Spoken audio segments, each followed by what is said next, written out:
बिस्मिल्लाहिर्रहमानिर्रहीम। अल्लाहुम्मा सल्लि व सल्लिम अला सय्यिदिना मुहम्मदिन व अला आलि सय्यिदिना मौलाना मुहम्मदिन व बारिक व सल्लिम। सलातो व सलामुन अलैका या रसूलल्लाह सल्लल्लाहु तआला अलैहि वसल्लम। आज आपकी बारगाह में मैं एक बहुत नादिर और मुजर्रब अमल, जो किसी के कारोबार पर, किसी के रिस्क पर, किसी की सेहत पर, किसी भी चीज़ पर किसी ने अगर बंदिश का असर डाला हो तो उसको बंदा खुद कैसे तोड़ करे, क्योंकि आज के दौर में सही आमलीन का मिलना ये बड़ा मुश्किल काम है। यानी मुश्क के हिरन जैसी चीज़ें हैं। नज़र तो बहुत आते, बाकी बगैर वो मुश्क वाले हैं। हिरन जैसे तो दिखते हैं, बाकी अंदर जान कुछ नहीं होता। जो कि जब से वीडियो बना रहे हैं, जो आपको कॉल आते हैं, आपको खुद को अंदाज़ा होगा कि कितने इसमें लोग बैठे हुए हैं जी। तो ये वीडियो बनाने का मकसद मेरा ये है ताकि अगर किसी को ऐसा लगता है कि मेरे रिस्क में या मेरे का नाम घर में या मेरे तंदुरुस्ती में किसी ने कुछ बंदिश का असर डाला है, तो उसका बंदा, मैं उसको इजाज़त देता हूँ, वो खुद ये अमल कर सकता है। या नज़र भी अगर लगी हुई है उसके कारोबार पे, बात समझ आ रही है?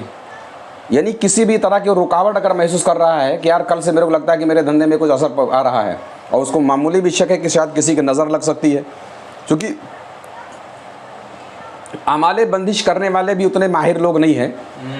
लोग सातों का इल्म नहीं रखते, बंदिश क्या करेंगे, बराबर है। लेकिन अगर किसी होशियार से, किसी जानकार से किसी ने अल्लाह ना करे इस तरह का कोई चीज़ करवा दिया हो, लेकिन देखने में अक्सर ये आया है कि वो नज़र का ही शिकार बंदा होता है। ज़्यादातर इस लाइन में नज़र के ही मरीज़ होते हैं, नज़र बद के। अब वो नज़र बद जिन्नात के भी होते, शैतान के भी होते, इंसान के भी होते। जिन्नातों की भी नज़र बद लगती है। अच्छा। हाँ, जिन्नात की भी नज़र लगती है, शैतान की भी नज़र लगती है, और इंसानों की भी नज़र लगती है। हाँ, तो किसी भी तरह का किसी ने रुकावट अगर पैदा किया गया हो, रुकावट पैदा किया हो आपके रिस्क में, मिसाल के तौर पे आपका कारखाना है, लग रहा है कि भाई किसी की नज़र बद लग गई है, तो अब उसको करना क्या है? बहुत आसान और सबसे मैं समझता हूँ कि ये किसी के बंदिश को काट करने का सबसे आसान तरीका मेरे नज़र में ये है, और जितना ही आसान है उतने तेज़ भी है ये। हज़रत वीडियो बनती है, अक्सर लोग पूछते हैं कि मुजर्रब है कि नहीं, तो ये मेरा मुजर्रब है।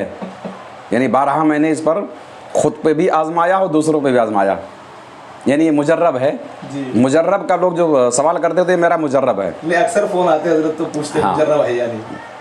भाई मेरे मुजर्रब से उनको क्या लेना देना है, उनके लिए मुजर्रब है कि नहीं वो तजुर्बा करके देखें। बहुत सारी चीज़ें मेरे लिए मुजर्रब हो सकती है, लेकिन उनके लिए मुजर्रब नहीं होंगी। बराबर है जी, बराबर है। हर अमल किसी किसी के लिए मुजर्रब हो सकता, सब के लिए नहीं हो सकता ना जी। अब सूरह इखलास बाबा फरीद के लिए मुजर्रब था कि पढ़ के सोना बना देते थे पत्थर को जी। तो सूरह इखलास तो वही है ना, पढ़ने वाली की ज़बान फर्क आ गई। बस ये उनकी अपनी तसल्ली के लिए हम बता दे रहे हैं कि नहीं मेरा मुजर्रब है ये जी। अब वो अमल क्या है वो सुने। कुरान पाक की आखिरी दोनों सूरतें, सूरह फलक और सूरह नास, बात समझ आई? सूरह फलक और नास उमूमन लोगों को याद रहती है, कुरान पाक की आखिरी दोनों सूरतें। अच्छा, इसका शान नुज़ुल भी यही है कि जादू की काट के लिए जी। बात समझ आई जी। यानी ये दोनों सूरतें नाजिल ही सी के लिए की गई हैं ताकि जादू का सत्यानाश हो, जादू का बेड़ा गर्क हो, सहर करने वालों का और सहर का खुद जी।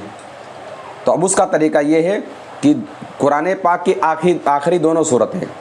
अब सामान आपको क्या चाहिए, आप लीजिए 4 नींबू। क्या लीजिए? 4 नींबू। 4 नींबू लीजिए। जैसे मिसाल के तौर पर कारखाना है, कारखाने पे बंदिश का असर तुमको लग रहा है या कोई रुकावट का असर लग रहा है, तो 4 नींबू लीजिए। एक नींबू को ऊपर 7 मरतबा फलक, 7 मरतबा नास, सूरह फलक सूरह नास 7-7 मरतबा आप पढ़कर उस पर दम कीजिए, और एक कोने के अंदर आप ऐसे 7 मरतबा रगड़िए उसको। अच्छा, बात समझ आई जी। जैसे आप घुसे तो पहले दाहिने कोने में कीजिए जी, आप उस कोने में कीजिए और उस पर दम कीजिए, कट मारिए, यानी आधे आधे पे कट गया, चाकू से कट मारिए, बराबर है जी। आधे आधे से आपने काटा, फिर दूसरा टुकड़ा आपने 4 टुकड़े कर दिया। काटते टाइम ये ख्याल आपको करना है कि मैं जिसने मेरे इस कारखाने में यहाँ पर जिसने बंदिश या नज़र लगाई हो, उसकी नज़र या बंदिश को मैं काट रहा हूँ। काटते टाइम ये ख्याल करें, तसव्वुर के साथ। बराबर है। फिर दूसरे कोने में जाएं, वहाँ 7 मरतबा 7 मरतबा पढ़ें, नींबू वहाँ 7 मरतबा रगड़ें उस कोने के हिस्से पे, और फिर वहाँ 4 टुकड़े करें। फिर दूसरे कोने पे आ जाएं, यहाँ 7 मरतबा पढ़ के नींबू पे फूकें, और नींबू के पहले 2 टुकड़े बाद में 4 टुकड़े। फिर ये वाले कोने में आ जाएं, ठीक है। इस पे 7 मरतबा फलक, 7 मरतबा सूर्य नास पढ़ें, और नींबू पे दम करें, वहाँ पे 7 मरतबा रगड़ें, और काटते टाइम ये ख्याल करें कि जिसने भी जादू टोना जो भी मारा हो, काट डाला हो, बंदिश रुकावट मारी हो, उसको मैं काट रहा हूँ। ये अब 4 नींबू आपके 4 टुकड़े हो गए, ठीक है, 16 टुकड़े हो गए, बराबर है। अब इसको आप लीजिए और किसी चौरास्ते पे जाके फेंक दीजिए, मतलब जहाँ रास्ते 4 हों, ठीक है। और ये आपको 7 हफ्ते करना है। अगर किसी ने शदीद से शदीद रुकावट डाला होगा तो 7 हफ्ते में, अब जैसे मिसाल के तौर आज आपने मंगल को किया, फिर आइंदा मंगल, आइंदा मंगल, आइंदा मंगल, इस तरीके से 7 हफ्ते करें। इंशाअल्लाह ताला चाहे जैसा रुकावट, बंदिश, नज़र बद, किसी भी तरह की रुकावट होगी, इंशाअल्लाह ताला ख़त्म हो जाएगी। पहले ही दिन आपको असर ज़ाहिर हो जाएगा उसका।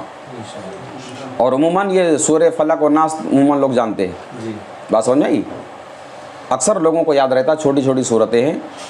तो इस तरीके से आप अपना खुद इलाज कर सकते हैं। लेकिन इलाज करने वालों को चाहिए कि अगर ये करते हैं तो 7 मरतबा पहले या हाफिज़ो या हफीज़ो या रकीबो या वकीलो आगे पीछे 11 बार दुरूद शरीफ पढ़े, और अपने हाथ पे दम कर ले और ख़ुद अपने बदन पे फेर ले। बात समझ में आई। नहीं तो मालूम पड़ा डॉक्टर ही को सबसे पहले बीमारी लगती है, वो अपना हिसार कर ले, पहले अपना हिसार कर ले, अपनी हिफाजत कर ले वो। और वैसे अगर वो ख़ुद अपने कारोबार के लिए कर रहा है तो इंशाअल्लाह ताला मुझे लगता है कि उसको कर ही लेना चाहिए। लेकिन अगर कोई दूसरे का कर रहा है तो उसको तो कंपलसरी है कि वो पहले अपना हिसार कर ले। इलाज करने वाला अपना हिसार पहले ज़रूर कर ले, चाहे वो अपने घर का कर रहा हो, इलाज कर रहा हो, या दूसरे का कर रहा हो।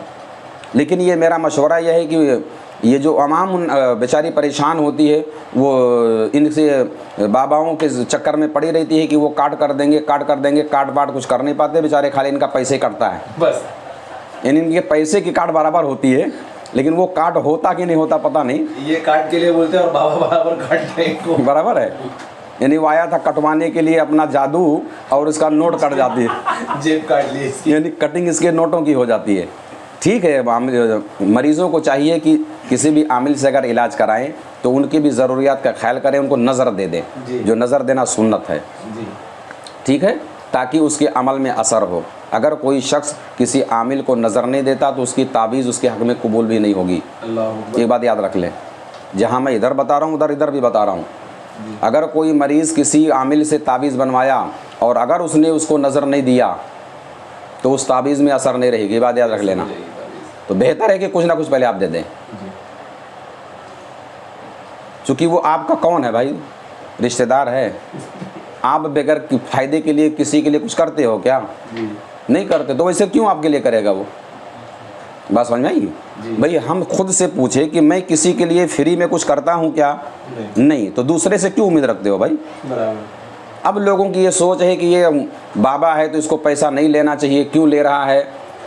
बराबर है, ये सोच बिल्कुल गलत है। मतलब अपना काम धंधा छोड़ के अपना काम धंधा छोड़ के तुम्हारे काम धंधे को बढ़ाएगा तो उसका काम धंधा कौन करेगा? तुम्हारा बाप करेगा भाई, कौन करेगा? उसको भी तो करना ही है ना। तो अगर वो आदमी टाइम दे रहा है, अपनी मेहनत कर रहा है, अमल किया हुआ है, तो ज़रूरी है कि आप भी उसको कुछ नज़र दे दो। बात समझ में, ताकि उसके काटने में कुछ असर पैदा हो जाए। बिल्कुल, वरना उसका काटना भी गैर मुनासिब, तुम्हारा कटना भी गैर मुनासिब है। अब ये सूरत अगर लोग मरीज़ इख्तियार कर ले तो बाबाओं को काटने की ज़रूरत नहीं पड़ेगी, वो खुद ब खुद, यानी आप नज़र दोगे, जो सुन्नत है, सुन्नत में बहुत बरकत है। और नज़र जो है पहले दिया करो। बात समझ में आई? बिल्कुल अदब है ये कि नज़र पहले दिया करें। इंशाअल्लाह तबारक व तआला आपकी नीयत से आधा जादू तो तुम्हारा वैसे कट जाएगा। सुन्नत पर अमल करते ही इंशाअल्लाह ताला आधी नहुसतें तो उसकी वैसी ख़त्म हो जाएंगी। अल्लाह तबारक व तआला के बारगाह में दुआ है कि मौला करीम इन सब बातों पे हमको अमल करने की तौफीक अता फरमाए। और अगर किसी के कारोबार पर, रिस्क पर, सेहत पर किसी ने बंदिश या रुकावट डाली हो तो इस अमल की बरकत से उसकी बंदिश रुकावट को दफ़ा फरमाए। आमीन सुम्मा आमीन बिरहमतिक या अरहमर राहिमीन।